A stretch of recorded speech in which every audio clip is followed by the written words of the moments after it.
In activity 4.2, we're given both the graph and the velocity function of a ball being tossed in the air.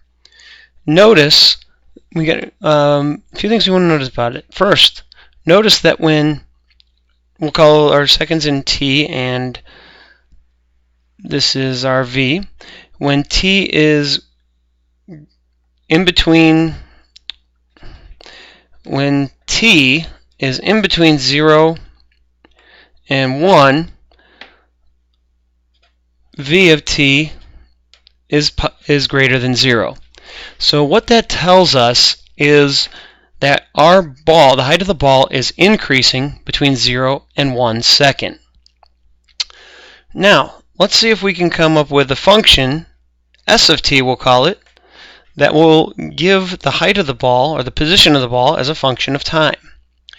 Well, remember, we know that s prime of t is v of t, which is 32 minus 32t. So we're looking for a function that has this as a derivative. So to have 32 as a derivative, the function must be 32t. To have this piece as a derivative, we have minus 32t, increase the exponent by 1, and divide by that new exponent. So s of t is 32t minus 16t squared. Now we can actually compute the height of the ball at given times t. So for instance, if we wanted to do s of 1 minus s of 1/2, well, s of 1 gives us 16, s of 1/2 gives us 12, we get 4. Remember what this gives us. This gives us the change in the height of the ball between a half a second and 1 second. The ball went up a total of 4 feet. We can actually do this by looking at the area under the curve, as we were asked to do in part D. Here's 1/2 right here. So we're looking at this area. So we have a triangle with a base of 1/2. The height here is when t equals a half. Plugging it into here, velocity, we get 32 minus 32 times a half, or 32 minus 16. So this is actually 16. And so now we're going to do the area of this triangle, which is 1/2 the base times the height. So 1/2 times 1/2 times 16, or 4 feet. So we got the exact area under the curve both ways.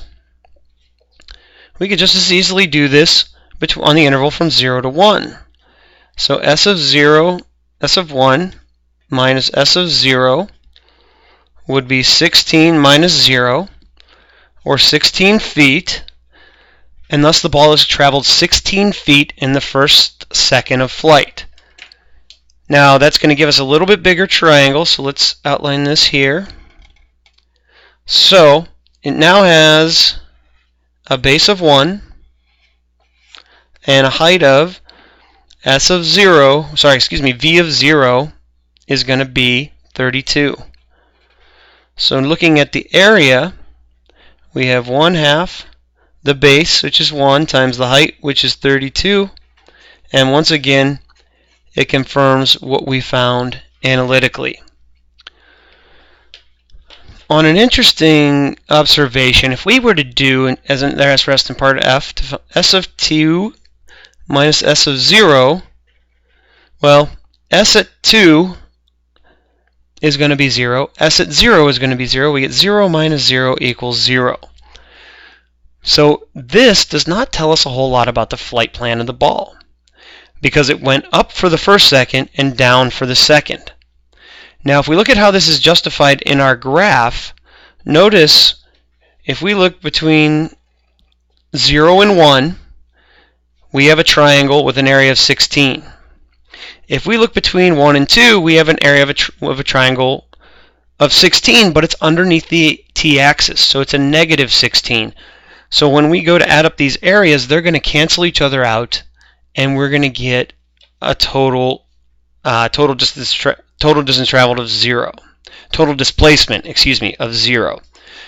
Because it was going upwards for the first second and downwards the same amount for the second second. So the displacement is going to be 0 because the ball itself or the object is back to where it started.